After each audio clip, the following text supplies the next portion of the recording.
Hey Waffle Gang, I do hope you are well. My name is Mark and today we're checking out some more entitled people. And if you do love a Reddit story, why not consider hitting that like, subscribe and maybe that notification bell too, and let's crack on with today's first story. Now today's first story comes from Yikes Lady, who says entitled neighbor helps herself to my garden. Well, I should have known that no good deed goes unpunished. We have a small vegetable and herb garden in the corner of our yard. Two neighbours have the ability and my permission to reach over the fence and snip off any herbs they need. We always grow much more than we can use. One neighbour has been doing it for years with no problems. He takes a sprig or two a few times a week and always asks if he needs more than usual. He repays me in beautiful roses, but I would have no problem with not getting them in return. The other neighbour never cooked, so he never took any. Now he has a new girlfriend and she happened to introduce herself while I was planting the herbs, so I offered her some, once it has a chance to grow a bit. So, of course, 2 weeks after I planted, she snips off all but a few leaves off of every fucking herb. 2 weeks. I was livid. My boyfriend went over and explained that it was too soon. The plants were tiny, not ready, etc. He's much nicer than I am. The neighbour apologised profusely and said the girlfriend wouldn't be going anywhere near the herbs until I specifically allow it. A week later, I catch this dumbass out there with a pair of scissors. But it's only been a week and there's nothing to fucking snip out there yet. Apparently, she can't make meatballs without parsley, and the grocery store within walking distance is too far to go. One of my plants has 3 leaves on it. Seriously. The other neighbour doesn't dare take anything before mid-July. Certainly, he would never touch anything before I did. We looked at each other for a few seconds and then I just said, please get your herbs at the store from now on. I can't believe I managed to think of that. Usually I think of a great comeback 10 minutes after the fact, but she turned bright red and went in the house. Hopefully she embarrassed herself enough to stay away. I don't want to have problems with this neighbour. He's nice and quiet and doesn't bother anyone. Tomorrow it will be a week since I caught her again. We'll see what happens.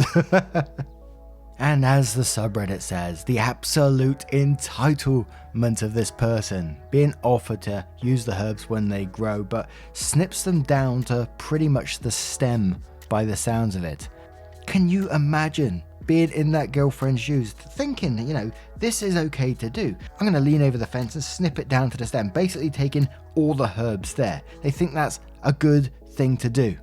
And let's just call it like it was a mistake or something. They didn't know, how big herbs have to be before they snip them, etc. Maybe they thought they just grow back in a couple of days or whatever. Something really stupid like that. You made the mistake. Man comes around, knocks on your door and says, look, they need to be sort of bigger. The plants were not ready.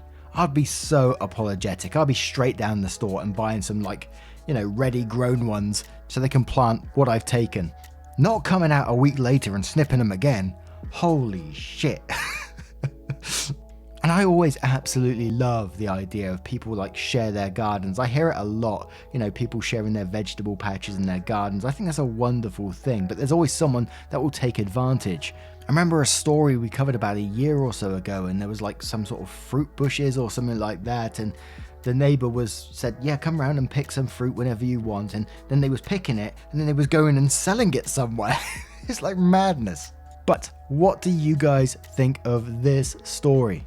Let me know your thoughts in the comments below, and let's find someone else who's equally or more entitled. And this next story comes from K Cyrillite. Hopefully I got that right. My younger brother thinks he's entitled to live with me forever. So a little backstory. I, 33 female, have been helping out my younger brother James, 30 male, for the past 6 years. He didn't have enough money for an apartment rent on his own, and he didn't feel comfortable roommating with a stranger. So we split my 2-bedroom apartment, and it has helped me save so I can buy my own place soon. But he went through struggles, lost his full-time job, got really out of shape from just sitting at his computer all day. Thanks to the pandemic, the government paid him to sit at home for over a year. Now he is having trouble keeping a job and is just about broke. He is also the worst roommate ever. Never cleans up or helps around the house at all, and he has been short or late with rents several times this year. I'm getting kind of fed up. I'm getting married come the new year and feel it is time we go our separate ways. When I told him I was getting married and moving out, eventually he said, "I'd rather keep our situation and just move with you." Split the rent 3 ways. I told him no. Not only do I not want to live with him anymore, but he is untrustworthy with rent and we don't want to be stuck with a more expensive place if he can't afford his part. He got mad at that and he is now being all huffy. Our mum claims he ranted to her that if I don't take him with me, he would be homeless. My mum doesn't want to move him back to her place either, but asked I take him with me, since she doesn't want him to be homeless. I am like, what? I am not his keeper. It's his own fault for his situation, and I have been very forgiving. I could have kicked him out for all the times he was late on rent, and our own mum won't take him back, but she is asking me and my fiancé to look after him instead. How stupid is that? He is 30 years old, not a child, and I am not his mother. I am done looking after him as if he is my responsibility. I don't get how he thinks it's rational to demand I bring him with me when I'm getting married and wanting to start my own life. You said that you've been basically helping him out for the past 6 years, while it sort of helped you out to save at the same time. You didn't have to, and you did. And to be honest, it was probably way too long in the first place, because now he feels like he can't cope without you. And he had the audacity to say, that he'd rather move in with a married couple. And then the mum not wanting to take him in as well says it all about the situation really to me. And when we first read the title of this story, I wasn't expecting a 30-year-old either. I was expecting a much younger one. What do you guys think of this situation? How would you deal with it if you was OP? Would you consider letting him move in with you and your future husband? Let us know your thoughts in the comments below, and let's move on to another story. And our next story comes from Muses X9, who says, "My mother-in-law came into our apartment, into our bedroom, and gently woke my husband up." Context: in-laws have a vacation home an hour and a half away from all of our primary residences. This home is divided into 2 sections. Their home below and ours is on the 2nd floor. My husband is one of 2 children and we pay all expenses. Maintenance of boat, electricity, water, taxes, etc. Onto the story. I have been sick for a week. I fell asleep outside coach because I needed to sleep sitting up. It was horrible trying to sleep sitting up, so I was exhausted. Around 4 AM, I woke up and, missing my bed, went back to my room to snuggle with my husband. Of course, I had a little bit of a tough time getting to sleep. Finally, after what seemed like an eternity, I was knocked out. This bliss was temporary. Less than 4 hours later, I'm startled to see my mother-in-law laughing like a sneaking child at Christmas to wake my husband up with caresses. I stared at her shocked, and her explanation was that she had a bad dream about him.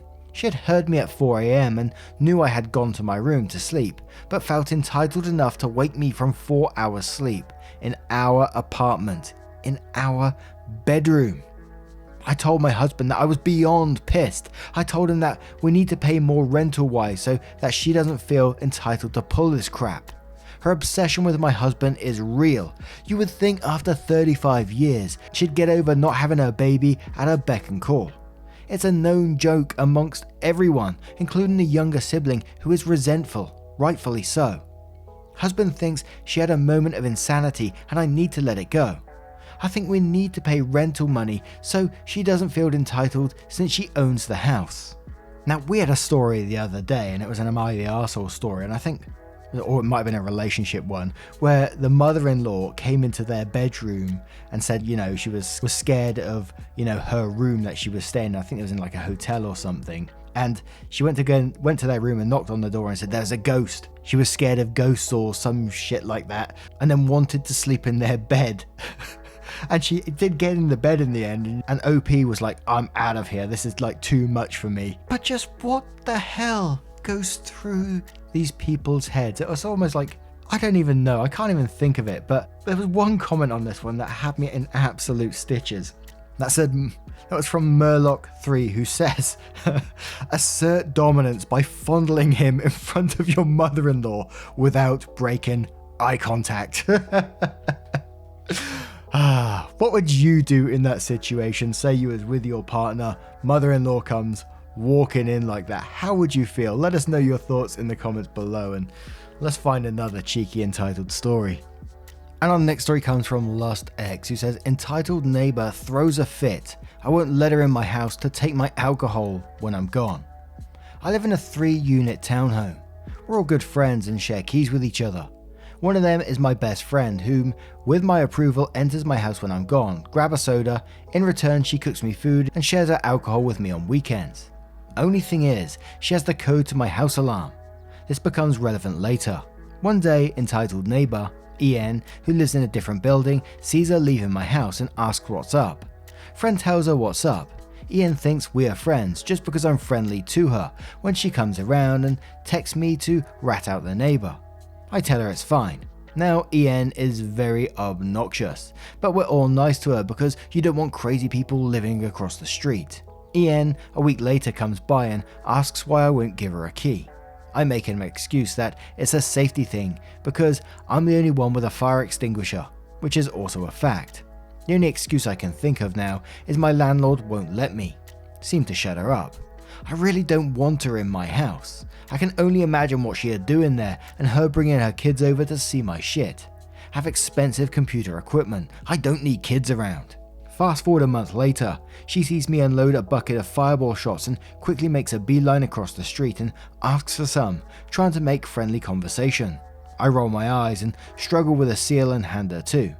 Thanks babe, love you. Ugh, whatever, it's not a big deal. Meanwhile, she still messages me like friends and I watch her house from time to time while she's gone. Last week I'm at my mum's house when I get a phone call from my home security system company asking if I need police. Roommate and key holders have my code and it gives you 60 seconds to push the code even if it's wrong, so something is up. I rush home and my front door is wide open, letting the hot summer air strain my electric bill. 2 cops inside. It's none other than EM standing at the counter and casually says, "Here she is. She lets me in her house. We're best friends." My jaw drops. Apparently she has the garage door code to friend's house, where she found my keys in friend's house and has the balls to take my stuff when I'm gone like she's entitled to it. Then didn't message me that the alarm was screaming. Let me know she wanted something and didn't even leave when the cops show up. It took the cops 8 minutes to get there, so I have no idea what she was poking around with, a screaming alarm. She broke into 2 houses like it was no big deal. I demand she leaves, not pressing charges because I don't want a crazy angry neighbor. My city charges you $100 if you have an unregistered alarm system, so I get a fine from the city. I pay the fee and stuck the bill in her doorway. Haven't seen a dime of that yet. She also hasn't asked for my alcohol either since then. You didn't press charges. Someone breaking into your house. I understand you don't want an angry neighbor, but you've already put like $100 bill on her doorstep. She isn't gonna be happy about that, so you may as well press charges. We always say in these situations, say it with me guys, always press charges. And that was pretty much most of the comments below that post. They were saying like, why the hell didn't you press charges in this situation? But what do you guys make of this one?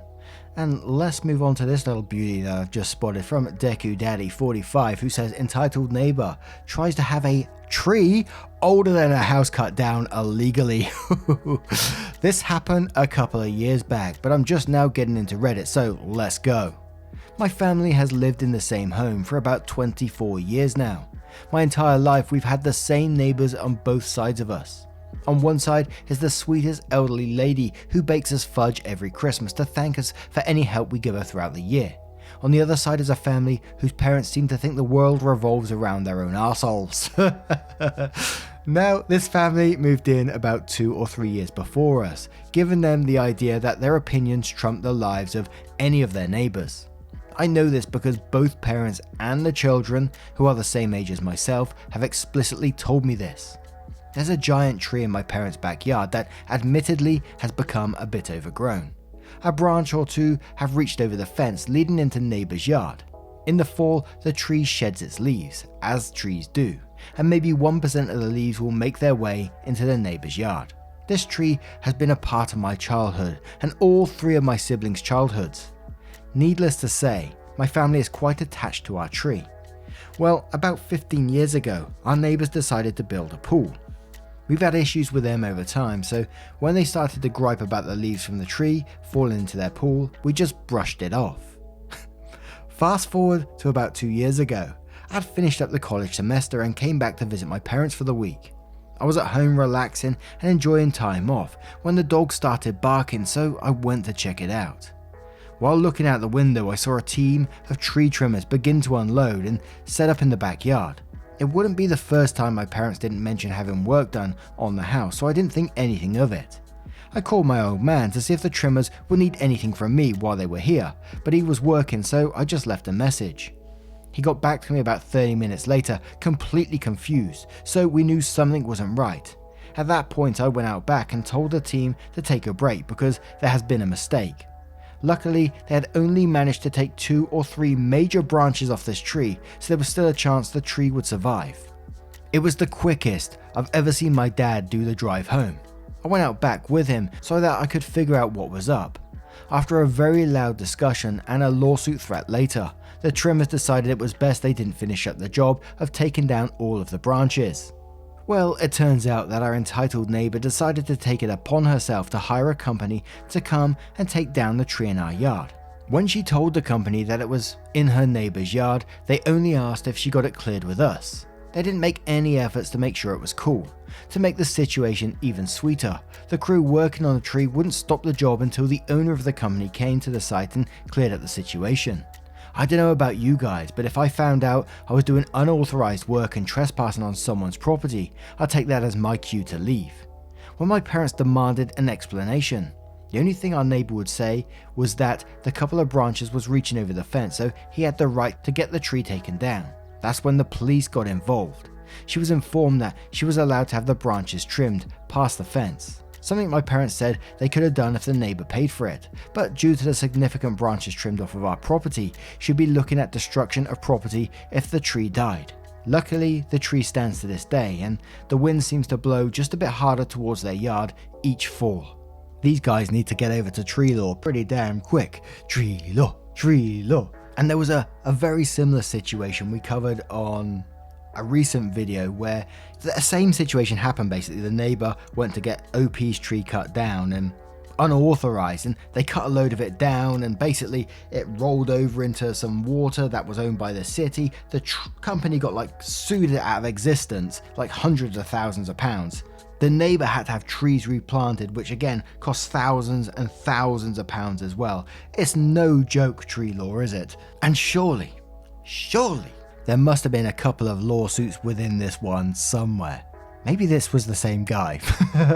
Let us know your thoughts in the comments below, and let's have one more story. And our final story comes from Putrid Ad 695, who says neighbors fight over a public parking spot. This happened several years ago and ended up being a really dumb conflict between my parents and my neighbor. I'll let you decide who's more entitled. When I was 17, I'd gotten my driver's license and bought a really crappy first car. With that, my family had 3 cars, but only 2 private parking spots.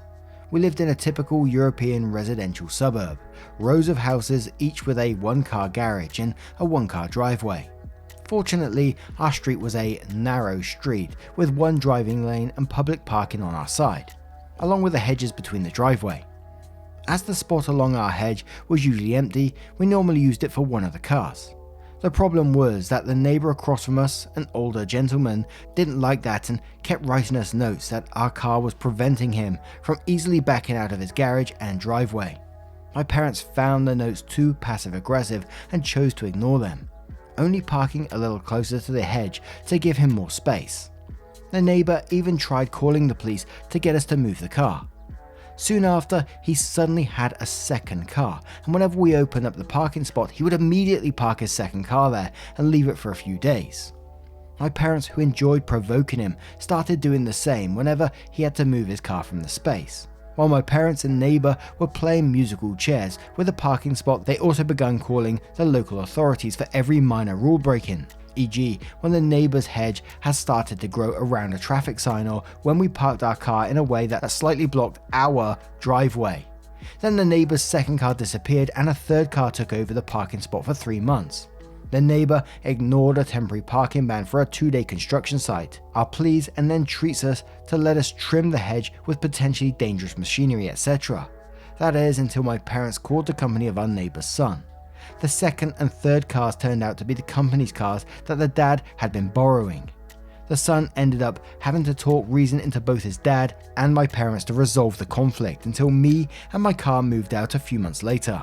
Apparently backing out the driveway was only difficult when our smaller car parked in that spot. In the UK, man, parking spots, I'm not sure what it's like in other places, but parking spots, people are so territorial over road parking spots. Even though they're not legally yours, they get so territorial. I know a street about like 5 minutes away from where I live. It's right close to the shopping centre, so you know there's like prime parking, free parking, and it's on-road parking, but it's outside a row of houses, and all these houses claim, you know, that's their parking spots, when legally it's not. So the houses there, they put all their bins in the spot when they go to work in the morning. They like literally the road is lined with bins where they're blocking it for their own cars. And there's been occasions where people, you know, move their bins back onto the path and then put their cars there, but then the cars suddenly get damaged or put like stickers stuck on their windscreen so it makes it difficult for them to move their car and stuff like that. So now no one parks down there. And I know it's all like highly illegal to damage someone's property, but it does happen and no one parks down there anymore. It's just so petty and territorial, it's unimaginable. Well, it is imaginable, but you know what I mean. And it's just like how a lot of these nightmare neighbor programs that I love watching in the UK happen. They always start off with like a parking spot or a plant growing over someone's side of the fence or a fence panel being blown over. Someone's got 2 cars and they're parking one in their driveway, one on the road. They're not entitled to that. How dare they? But what do you guys make of this one? Let me know your nightmare neighbor stories, please. I love to hear them. I don't obviously love to hear about the shit that you're going through, but the nightmare neighbor drama, it pleases me.